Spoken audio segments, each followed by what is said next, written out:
Hey everyone, it's 3 o'clock Eastern Time on Friday, June 13th, 2025. This is an extra edition of the DeProgram show with me, Ted Rall, and John Kiriakou. We decided to break into our routine to obviously bring you the latest analysis and news from the Middle East, where Israel and Iran are currently exchanged in what used to be called a war. Now we would just call this a military strike and a retaliation. And I don't know when it becomes officially a war, but two countries are heavily armed countries are firing missiles at each other, bombing each other, and generally the tensions couldn't possibly be higher.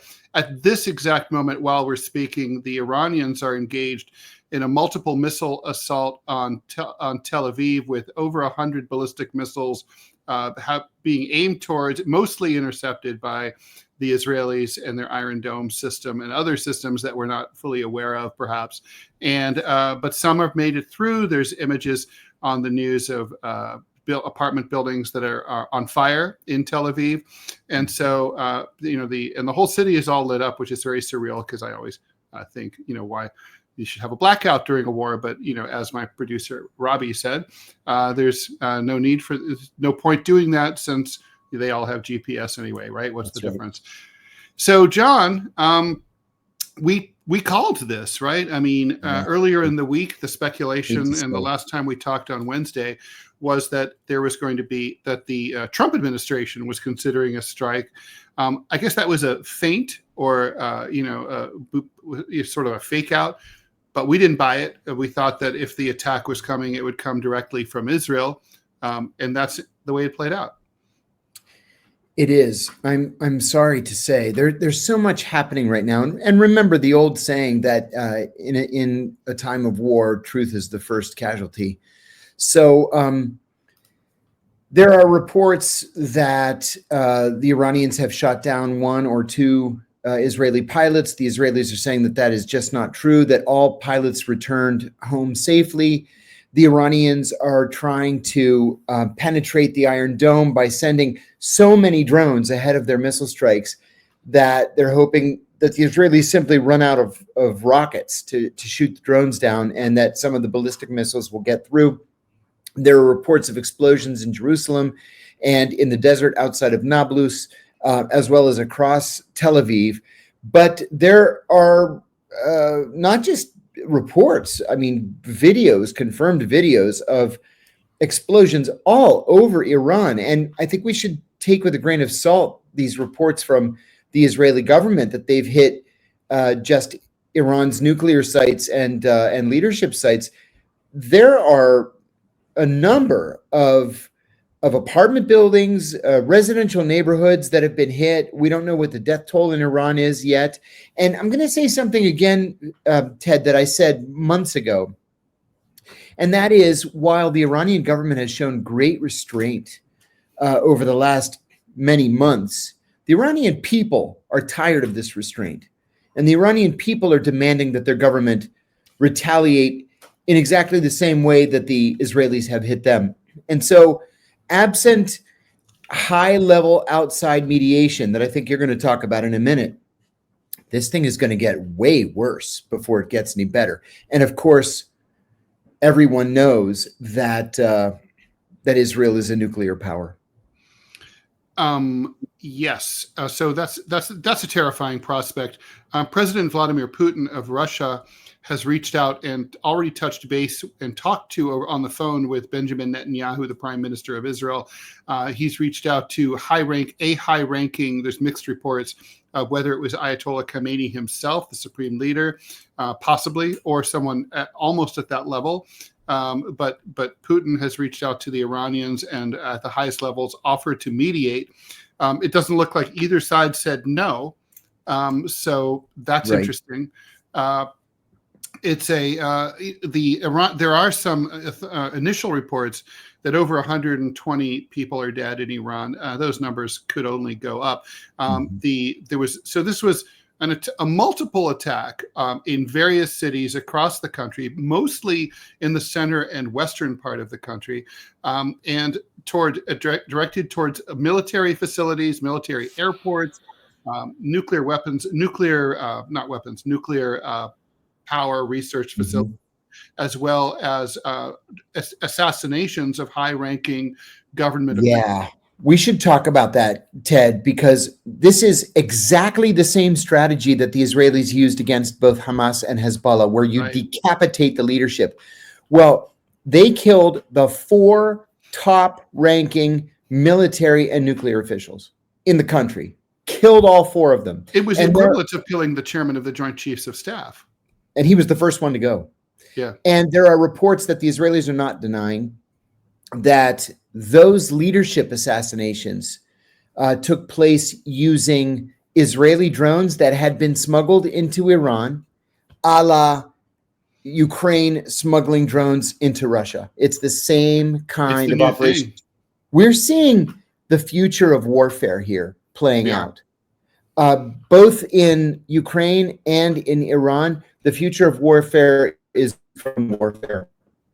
Whether we like it or not, I don't like it, but it's going to be carried out with cheap, fast drones, whether they're armed like most American drones are, or they're suicide drones, which both the Ukrainians and the Iranians produce, and the Israelis, and I think it's like 16 countries produce. This is the future of warfare. And surveillance, of course. And surveillance, absolutely. Targeting.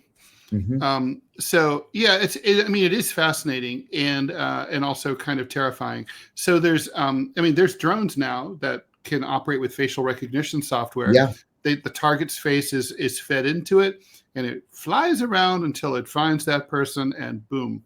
And so there's the nuclear scientists who were living in their apartments when the Israelis dropped missiles on them. So obviously, presumably, the neighbors are also impacted here as well. I suspect that some of the people who the Iranians were trying to get probably got away, just because that's how that plays out. Sometimes people aren't home, missiles go awry, someone gets up and goes to the bathroom in the middle of the night when the missile strikes, whatever. Exactly. So who knows?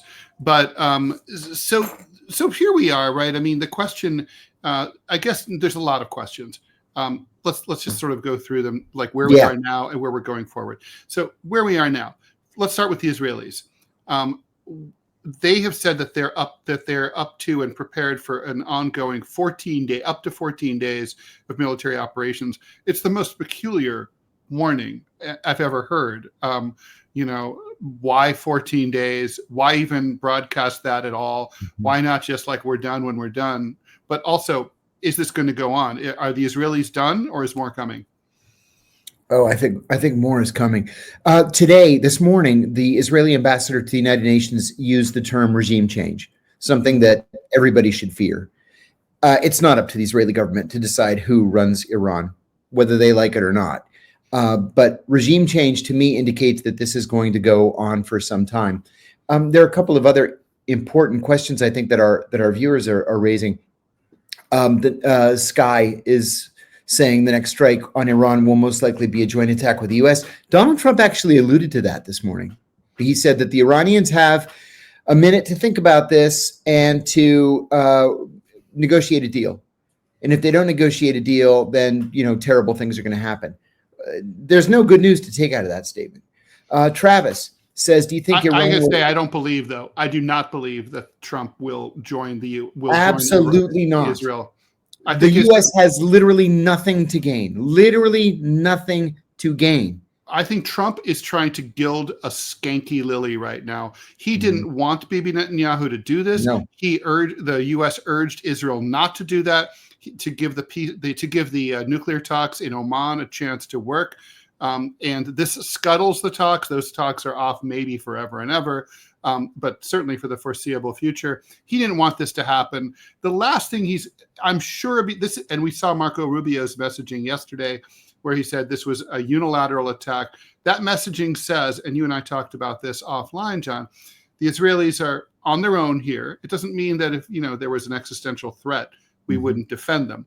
But basically it's like, fine, you guys don't want to listen to us. You guys, you do you, but we're not in. Right. Yeah. And that should remain the U.S. policy.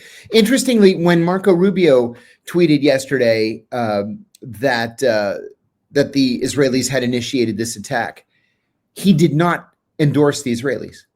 The statement was quite shocking. All he said was Israel is attacking Iran. They say they're attacking the nuclear sites. And by God, the Iranians better not attack Americans or American installations. Said nothing about supporting Israel. And I think that was a real message to the Israelis.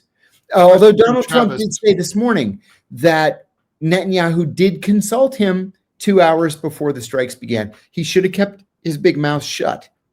Because if you're going to say that the United States had nothing to do with this, you can't then say we had 2 hours notice and maybe we should have warned, the Israelis not to attack civilians or pass a message to the Iranians, which, legally we're probably supposed to do. He didn't do any of that. Travis is asking, do we think Iran is going to attack Israeli nuclear sites, assuming they know where they are? Well, that's what they say they're doing right now as we're speaking. These sites that they're attacking that seem to be out in Timbuktu, like in the Negev desert or outside of Nablus, they're alleged by the Iranians to be Israeli nuclear sites. And so they're at least trying. Ted, there's another issue here, though, too, that sort of sprouts out of where are the nuclear sites on both sides. One thing we haven't talked about is what appears to be a vast Israeli intelligence network inside Iran. Yes. It's stunning to me. It's ongoing, right? I mean, and it's ongoing. We had the assassination. It was like blinked and you miss it, but it was covered extensively in the New York Times and the Washington Post. The assassination of an important nuclear scientist. He was driving on the road, and then basically a remote control machine gun mounted on a truck on the side of the road, much like the last episode of Breaking Bad. Yes, very much so. Basically operated remotely by someone presumably in Tel Aviv. Shot the dude as he was driving down the street. Now that whole enterprise. Well, how did the gun end up there in the first place? Yeah. It's a network of Israeli assets working obviously with the Mossad who are Iranians, who are, I don't know if they're ideological enemies of the Iranian state or if they're just financially they're just traitors, but getting paid off. But the Israelis. I mean, if I were the Iranians, I'd be very concerned about the spies among them. Oh, my God. Me too. When the Israelis are able to pinpoint the exact location of senior government officials at the proper time to launch an assassination operation, then your whole government's infiltrated and you have to do something about it. Yeah. Right. And so the thing is of course, it's to bring another TV analogy, it's like in Battlestar Galactica reboot where you don't know who the enemy is. So you don't want to become paranoid and just turn against everybody, some of whom might be loyal, but you do need to root them out. I mean, what do you do? How do you find out? I mean, do you just watch everybody? And here's the thing. I mean, as we know from Aldrich Ames, sometimes the watcher is exactly the person you can't trust. Not just Aldrich Ames, but also Robert Hansen. Right. Yeah. Famously. Yeah. Yeah, I think you're exactly right. And, when you're so deeply infiltrated like this, where do you even begin? Do you end up with another, and I hope I'm not getting too far off the subject, but do you end up with another James Angleton situation where you just suspect everybody of being a double agent? You suspect everybody of working for the Israelis? And then what? You start hanging people? Even risk hanging innocent people? I don't envy the Iranians. You can't do that right now. No, it's a no-win situation. Definitely, it's very hard to thread that needle and just find the bad person, the bad people, without making everyone else crazy. What is okay? So then we got to talk about the retaliation, right? Also, so I agree. There's going to be more Israeli strikes. The Iranians, meanwhile, are striking. How much damage can they do, really? I mean, obviously, Israel has some formidable defenses, and we were watching Fox News in the feed before we came on the air, and they were sort of making sly allusions to mysterious anti-missile defenses that were stationed in the Eastern Mediterranean. I wonder who they could be talking about. So they obviously have a little help from a friend, from us to help them out. They have a very high interception rate, but how bad could it get if something really big hit something really big? Yeah. Yeah, a lot of important issues right there. And I'm gonna couple my answer with some of the other issues that our viewers are raising. The Iron Dome is actually pretty good. And it's pretty good because Israel is so small, right? Israel only has but what, 7 or 8 million people. It's very small, it's very compact. They don't necessarily care to protect Gaza or the West Bank. They're looking to protect Tel Aviv, Haifa, Jerusalem. Yeah, that's pretty much it. That's about it. Yeah. And that's about it. And then at the same time, there's not an endless supply of surface to air missiles. That supply is finite. And so I think the Iranians learned an important lesson after the Hania assassination, where 7 of their drones got through the Iron Dome.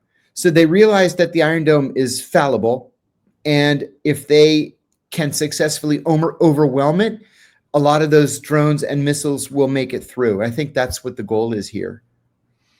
Another question here from Travis. Do you think the Israelis found Iranian scientists and commanders through NSA? I assume they saw spyware? I would assume so. I would assume this was all source targeting analysis. Yeah. And I really think we shouldn't underestimate the notion that the Israelis have spies on the ground all across Iran. Because don't forget, the Iranians are also using, counterintelligence methods. They're probably being instructed not to use cell phones, for example, because cell phones can easily be hijacked for targeting. And so nobody's been safe in Israel. In Iran, the Israelis just whack them whenever they feel like it, and they do it successfully. Time used to be as recently as 10 years ago, where if you wanted to murder an Iranian nuclear scientist, you had to wait until he went to a seminar somewhere in Europe, and then you walked up to him and shot him in the head. And they don't do that anymore.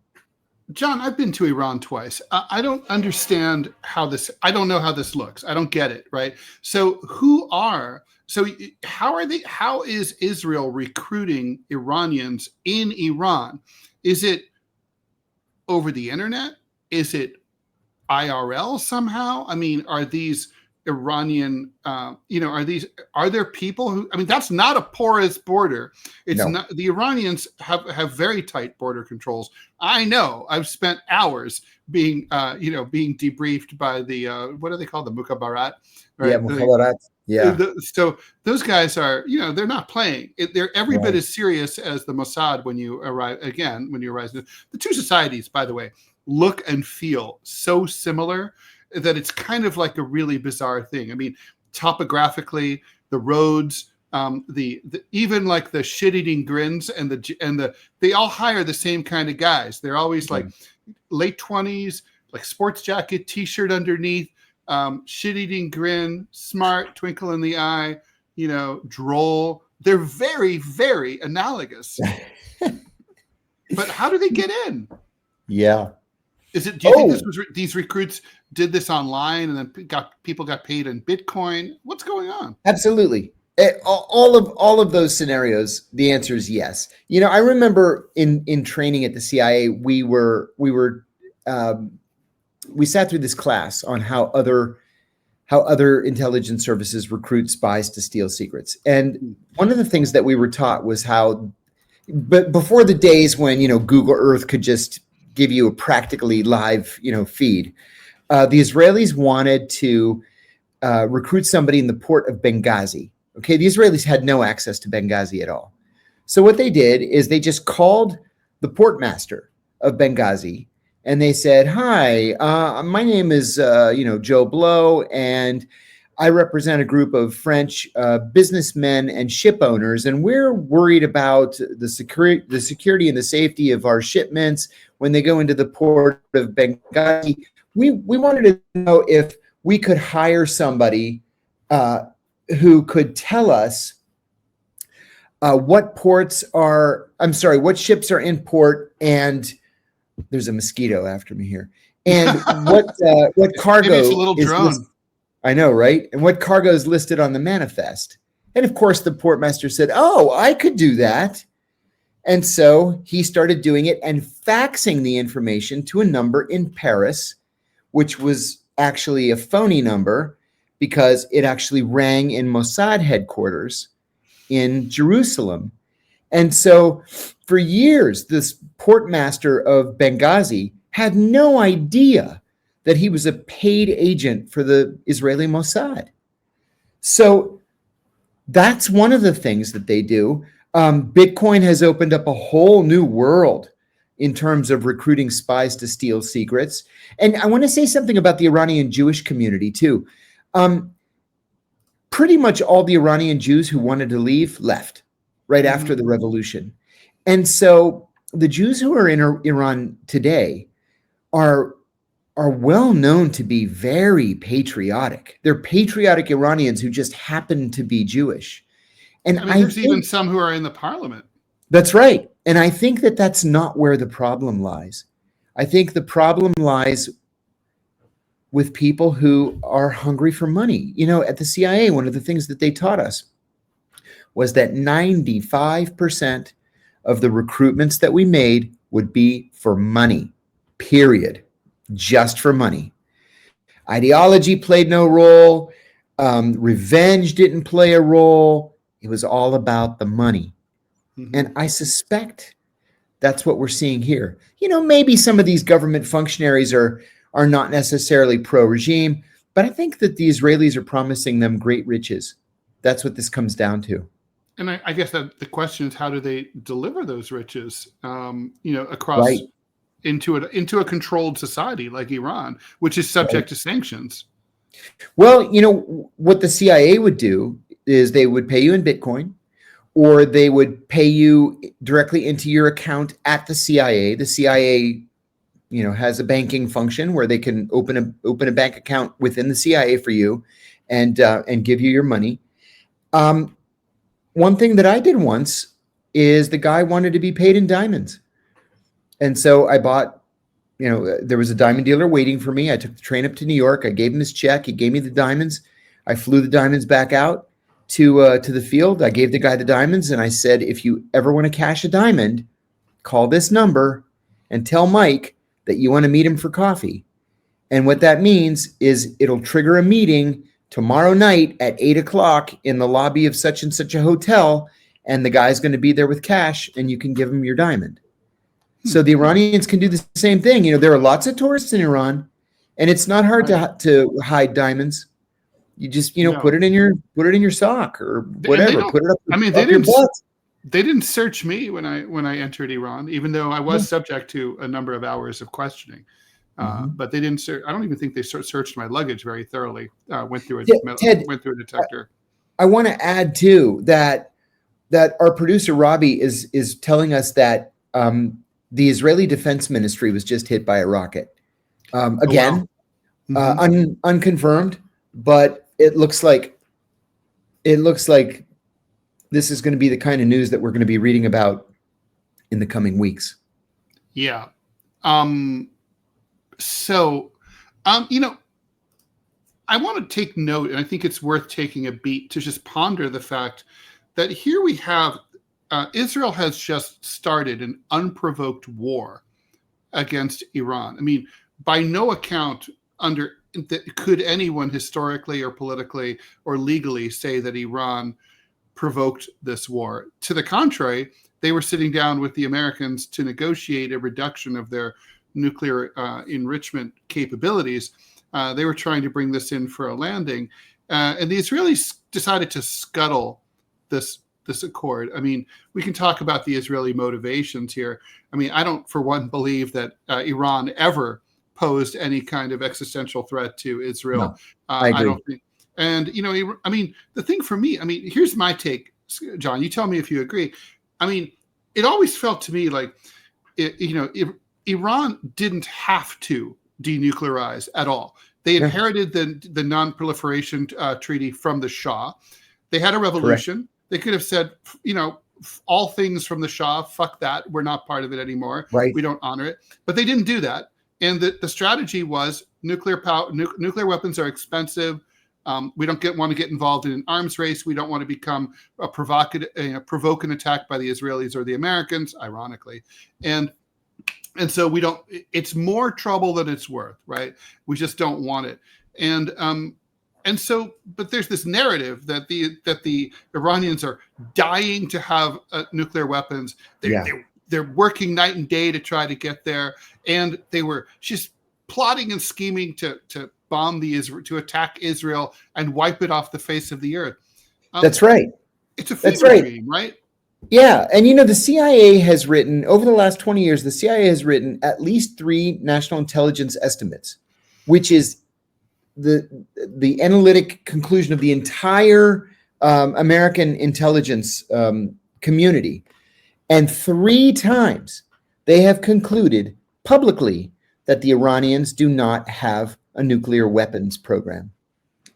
If they want one, they could do it. And they have every right to, right? And they have every right to. It's not like they're being punished for having done something wrong. Like and the Israelis have been saying for 20 years that the Iranians are 6 months away from a nuclear bomb. 20 years we've been hearing this. And there is no nuclear bomb. It's Zeno's paradox. Yeah, it's like it is. Closer and closer. You never really quite get there. That's right. It's so yeah. So I mean, I guess the question is, I want to also ask you this, John. How do you think this is playing domestically for Netanyahu in Israel, or how is he hoping for it to play? Yeah. It's too early to tell how it's going. That's a good question. Gideon Levy, the outstanding columnist from Haaretz, was on. He was on the BBC this morning. I watched everything this morning. I have to think where it was that I saw him. He was on BBC, and he said that this policy is specific to Netanyahu and the extreme right wing in Israel. The Israeli people do not want to fight Iran now, right? They're already at war in Gaza, slaughtering innocents. They've already begun to provoke a conflict in the West Bank. They're still fighting Hezbollah. They bombed Syria a week ago, and now they're engaged in a war with Iran. Where does it end? They can't keep this up. Well, I mean, it does seem a little bit like Germany in 1944, right? Like it's a lot of like flailing and desperation, like dead enders almost. Although, I don't think Israel is finished, but it does reek of desperation. Maybe Bibi is finished. Yeah, I hope that's the case. Frankly, I hope Bibi's finished. I mean, what conversations do you think are happening privately between Trump and Bibi? I mean, they're frenemies. Yeah, they're frenemies. It's my understanding from somebody in the White House who has actually seen them interact that they're not even frenemies. Bibi feels that he's been abandoned by Trump, and Trump feels that he has been taken advantage of by Netanyahu. And while Trump is Zionist and he's pro-Israel, he just hates Bibi Netanyahu, just like Biden hated him and Obama hated him. But Trump hates him too. But Trump is on record as being a Zionist. And so the question now is, does he give Netanyahu whatever Netanyahu wants? One of our viewers, TM, says Fox News is reporting that the USS Thomas Hudner is on the way to the Eastern Mediterranean. And it's not just that. We've got carrier battle groups in the Indian Ocean, in the Arabian Sea, also in the Eastern Mediterranean. I said just a couple of days ago, that if you want to know if there are going to be hostilities, watch naval movements. Mm-hmm. And now, man, that's all we're seeing is naval movements. I thought about that when I read that report.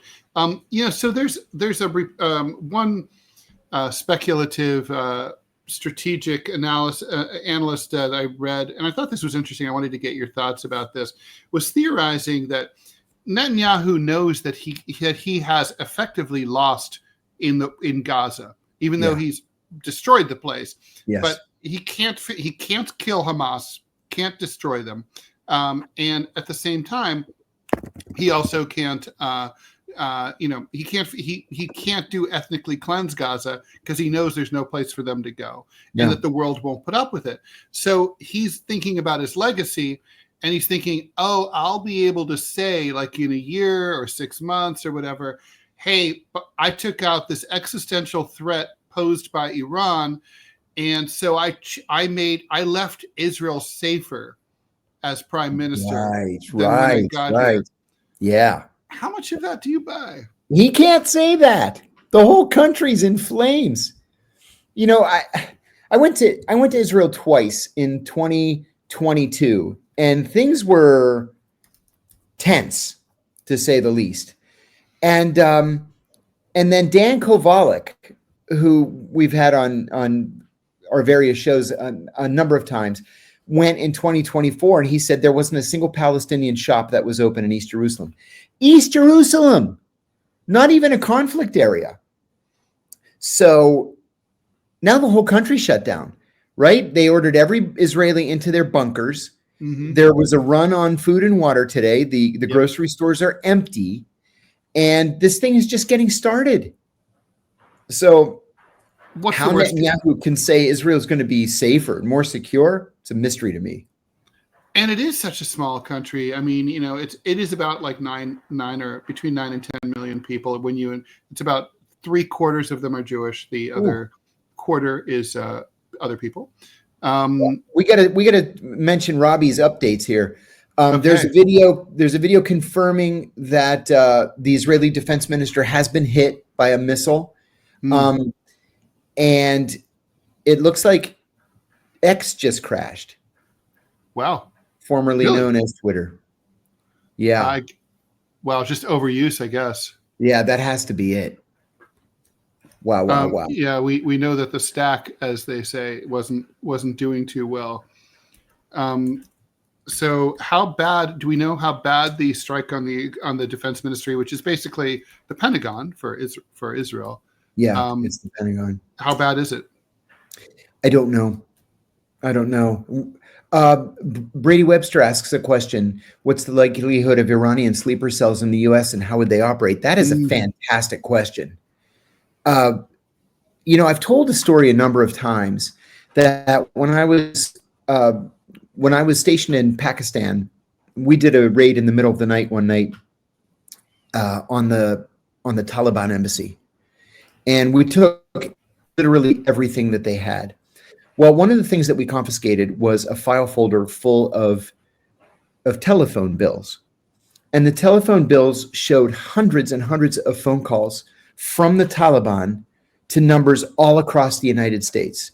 Everything from Bethesda, Maryland, and Portland, Maine, to Kansas City, to Glendale, California, north, south, east, and west. And to make a long story short, the FBI never investigated those numbers. I was of the very firm belief that those were Al-Qaeda sleeper cells, or at the very least, Taliban sleeper cells. We have to assume that there are Iranian sleeper cells in the United States. And I know that there are Hezbollah cells. The FBI has told me this when I was still with the CIA, at least in Detroit, in Lansing, Michigan, in New York City, and not just Manhattan, but in Brooklyn as well. So I think we should believe that these things exist. Now, the FBI generally knows that they exist, and that's not to say that they'll be summoned into action, but it's something that we should probably be worried about and focused on. By the way, a little more breaking news: Israel has closed all of its embassies around the world. Oof. And the chief of the IAEA, the International Atomic Energy Agency, says that a nuclear leak has been detected at Natanz, which is the largest Iranian nuclear research facility. Oof. No, that's not good. Oh shoot! And my connection apparently is not good. Sorry, I'm not at my house. Yeah, sorry, you're a little foggy. We've got to get you on that new cat. We've got to install that new camera. I'm gonna install the new camera this weekend. Absolutely, yes. Yeah, they're mostly plug and play. It's yeah. Damn it. Sorry about that. But yeah, so if that's true, I mean, I think the cliche is it's sort of like the Death Star, right? Like if a nuclear power plant gets hit, that it'll blow up. That doesn't really work that way. Right. That's not how fission works. No. But still, that's how gasoline works. Yeah, exactly. But gasoline is what makes the big fireball. But you end up with the radioactive leak. Yes. So this would be more of a 3 Mile Island than a Chernobyl situation. Right. And that's not good.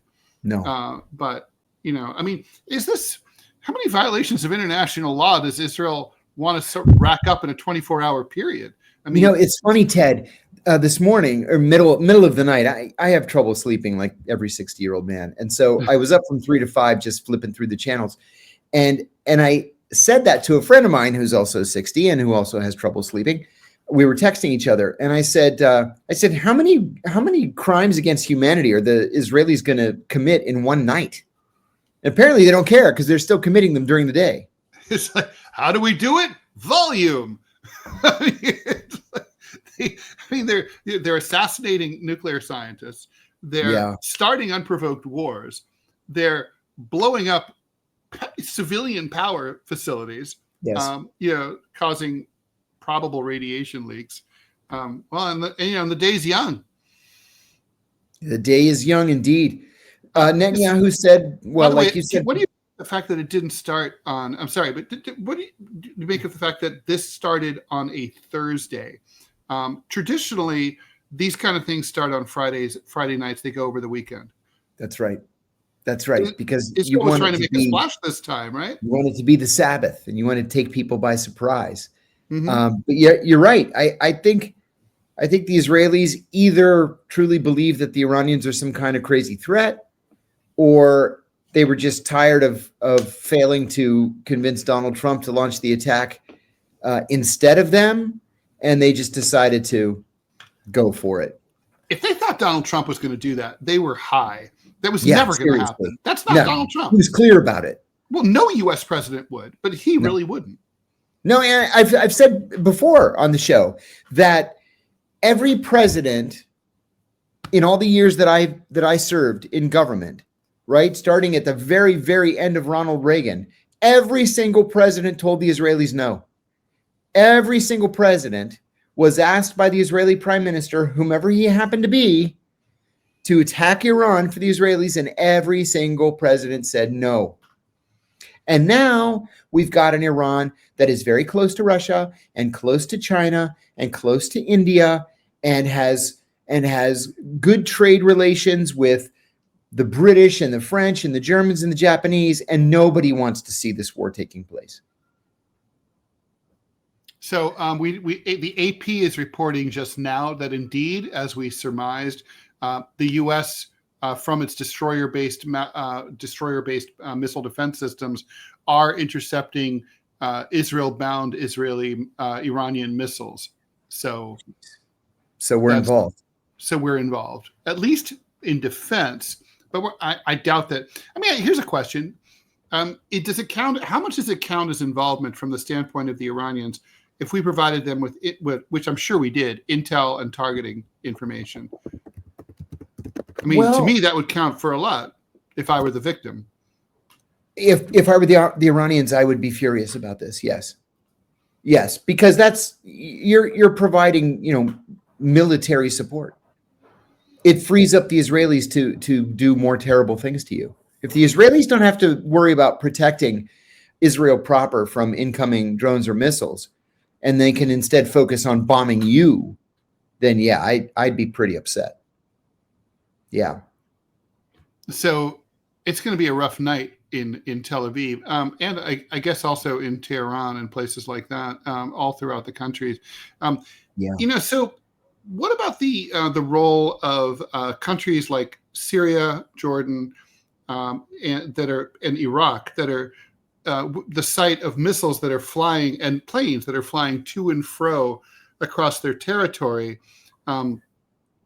They're all within their rights to view those as acts of aggression and certainly to shoot anything down that crosses their airspace without permission. Yeah. All of it presumably is without their permission. My impression here is that Jordan is playing too cute by half and kind of like basically working with the Israelis to protect them and letting the attacks go the other direction, like allowing the Israelis to fly over their airspace. Oh, we can't get them. Stop. Right. Which we've seen for decades. You know, there was an incident in the aughts. We're talking 20 years ago now, where the Saudi air defenses just magically went down one day. And then 2 hours later, they came back up. And then, oh, what a coincidence. Just as they were going down, 2 Israeli fighters went all the way across Saudi Arabia, turned around over the United Arab Emirates, and returned to Israel, with the idea being that these fighters were just testing to see how long it would take them to get to Iran. Mm-hmm. So sure, the Saudis would let overflight. Let's divide this between civilian and military, though. It's my understanding that just about every airport in the region is either closed or drawing down. There were reports from a few hours ago that El Al, the Israeli airline, had evacuated all of its planes that were on the ground to Cyprus, and they're sitting on the British airbase in southeastern Cyprus. I don't know that that's true, but I expect that it is true. But if there is an unscheduled flight that is crossing this airspace, that is a legitimate military target. And so my guess is that airlines are just going to not fly there until this thing is over. I would imagine. I wouldn't want to fly, no, crossing Israel or crossing Iran or even crossing Iraq or Jordan. I wouldn't want to do it. So I had a very strange. So this is a total, left fielder, right? So shoot me down if it's totally idiotic, because I'm capable of totally idiotic thoughts. The Air India crash. Video emerged from a passenger on someone who flew on that plane before it was the penultimate flight before the fatal one.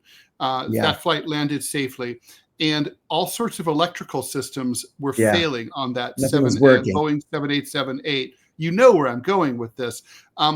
Is it possible that somehow that plane accidentally got the electronics and the avionics got jammed up by some kind of like Israeli? I mean, I know it's in India. It's not. It's far. Listen, man. We learned from the Vault 7 documents, thanks to Julian Assange, that the CIA is able to infiltrate any of those systems remotely.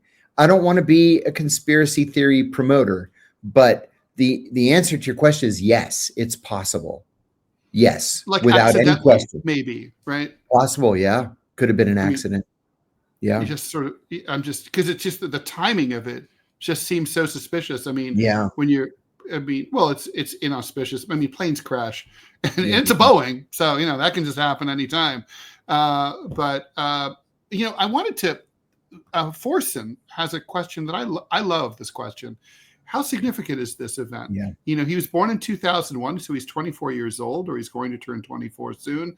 Seems like a big deal, but is it? I think it's really important to answer his question. Yeah, I think this is very significant. I think that the jury is probably still out, because who knows? We could wake up tomorrow and Netanyahu announces that he's accepted Putin's offer to mediate, and then it goes away. But it's my opinion, having been in the CIA for 15 years and then on Capitol Hill at the Senate Foreign Relations Committee, I believe that this is a grave event, that this has the possibility to spin out of control. And, when you can't really trust your leaders to put peace first and tensions are running this high, terrible things can happen, even incidentally. I agree. I mean, look, this is, Forsen, my view, and John and I have talked about this, and many other people have talked about it too. We always talked about the U.S. of course can take on the Taliban because they didn't have an air force, they didn't have a real army. It was like basically shooting fish in a barrel. It's like They could even take on Iraq, although that was pushing it. And it's worth noting that we lost both of those wars. But then, but it was like no one's ever going to be stupid or reckless enough to attack Iran. We always said that, and we always believed it. Iran is a huge, real country with a real military, a real economy. They have the ability to defend themselves. They have high technology. It's a high-tech country. It is not, it's not a shithole country, as Trump would have said. And so, it was like the one thing you could count on is the Israelis, they're not going to do that. Even though there have been some attacks, they would never go to a full-fledged war. Well, so here's the thing is, this is on paper at this point a full-fledged war. Yes. The question now is how long does it last and how much bigger does it get? As John says, it could just, we've seen things like this before where suddenly it's like cooler heads prevail. Trump is meeting with the National Security Council right now. I assume he's trying to bring this for a soft landing. He doesn't want this to go on. And he has a lot of influence over Israel. But it could, this is out of control. Like, for example, if one side strikes a really big target, a bad target, like let's say a school full of kids, then suddenly the optics get really ugly, or a government ministry, or, Ayatollah Khomeini himself is killed or injured. There's any number of ways this can go sideways. Absolutely true. Absolutely true. This morning, Donald Trump made a kind of a strange statement. He said that he hoped the Iranians would show up on Saturday morning in Muscat to continue the nuclear talks. And the response was like, "You've got to be kidding." In fact, Robbie says, the U.S. is trying to convince Iran to return to the nuclear talks. Iran replied that there is no question of talks and that the war has already begun. It's like, yeah, definitely. Yeah, and the foreign minister of Iran already told the UN that he would say it out loud. By the way, as usual, I'm gonna be like really lame here. Where's the UN Security Council, which exists for exactly this kind of thing? What the hell are they doing? Literally nothing. I'm unaware of any meeting of the UN Security Council. And besides, even if there was a meeting, the U.S. would veto whatever resolution might come out of it. Oh, here's an important question, and I'm glad Brian's asking: what's Israel's end goal? What do they want here? Or what is Netanyahu's government after? I don't really believe that they're worried about nuclear proliferation at all, unless they're just stupid. No, I think they want to overthrow the Iranian government, put in some kind of rump government or pacifist government. They're high. That's not going to happen. Yeah, no, it'll never happen. No, never. Not at their behest. Let's put it that way. No way. If that ever happens, it'll be because of something else. That might have they might have been able to do that in 1979 or 1980. Sure. But no, not today. I think that's what they want, though. Well, back then, the U.S. had its opportunity to have, a relatively moderate partner in the form of Iran, in the form of Ayatollah Khomeini, and instead we decided to radicalize the situation. I think John needs to reboot. There you are. We had the opportunity to have like a nicer, kinder Iran. We had when we failed to back up Khomeini, and then things got more radical, and because we just like to. John, you were in this space. Answer this question. I've never asked you this before. I've always wanted to know. You're the perfect person to answer it. Why on earth does the secular government of the United States love to do business with radical Islamists like, back in the Soviet period, Osama bin Laden, but the Mujahideen, Al-Qaeda, over and over and over.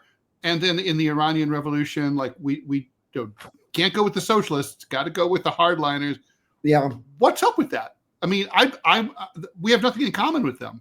No, it's the failure of policy over and over again. There was an obsession in the U.S. government, an obsession with communism. And it's funny, so many American policymakers are unable to differentiate socialism from communism. And so anything that might be slightly left of center is deemed to be an enemy. And so historically, we've been more comfortable dealing with right-wing fanatics, religious fanatics, than with communists or socialists. Christians asking, don't these type of attacks perpetuate Iran's desire to get nukes? Right now, Kim Jong-un is like, hello, this is exactly what, hello, Gaddafi, hello, Saddam. This is what happens when you don't have, like the nuclear insurance card. Don't leave home without it. That's right. Right? Doesn't it? That is it. It would for me. If there was any question in the Iranian government about whether they should or shouldn't develop a nuclear weapon, this puts all doubt to rest. That's how I feel. Yeah. Yeah.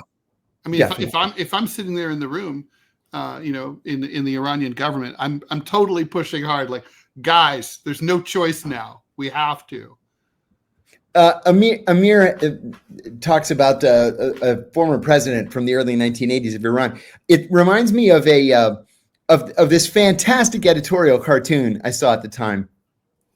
It was Ayatollah Khomeini talking to an Iranian guy, and he says, "I have good news and I have bad news. The good news is you've just been named president of Iran. The bad news is you've just been named president of Iran."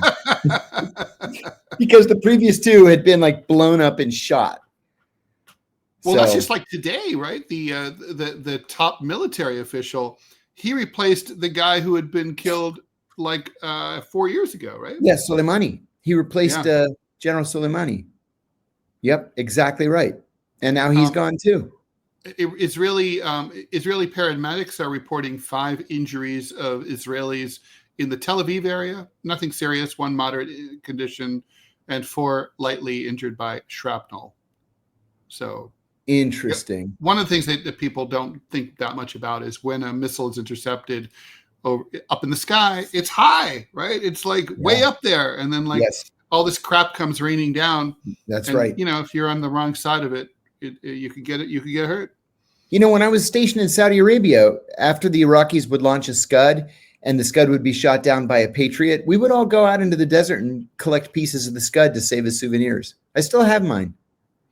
My favorite story like that, I ran into some guys who knew some guys in eastern Afghanistan, and they had, during the 2001 fall U.S. invasion, they had this business where they basically created with lights fake runways that they were hoping that the U.S. thought were Taliban airstrips. But the Taliban didn't have airstrips because they didn't have anything that flew. But anyway, but every now and then the U.S. would come and bomb the shit out of the Taliban airstrip. And then these guys would collect all the bits and pieces and then sell it for scrap in Pakistan. Oh my God. And I was like, that's right there is Afghan capitalism, converting $1 million bombs into $23 worth of scrap metal.